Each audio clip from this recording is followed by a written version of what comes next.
shall I begin? Grave. Sino kaya? Tata, sinasabi ko gawin nyo. Francis! Anong ginagawa mo dito? Bilhin natin yan para sa'yo. Anniversary gift. Talaga? Hindi ba sinabi ko sa'yo, nalubayan mo na si Congressman Ariete? Pader to, hindi mo kayang tibagin.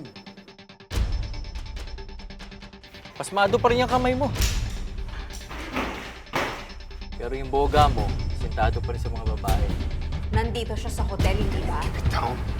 You have no balls, Alex! You don't have them! Hindi importante ang pagiging asintado. Dahil pag may lukol-lukulok sa akin, close range ako bumanat.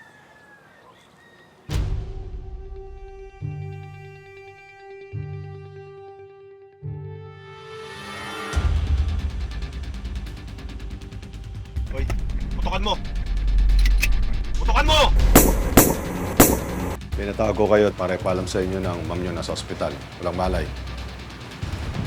Napag-desisyon na namin ng mga anak ko na magbabawas kami ng tao. Sige na! Alam ko lahat.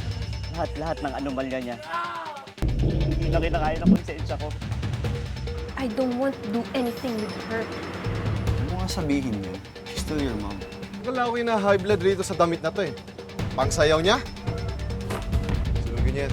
Kaya ka lang pinakikisama dahil sa katawan mong retokada. Tapos may mga narinig po kami mga putok. Sunod-sunod na putok. Tapos biglang may malakas na putok.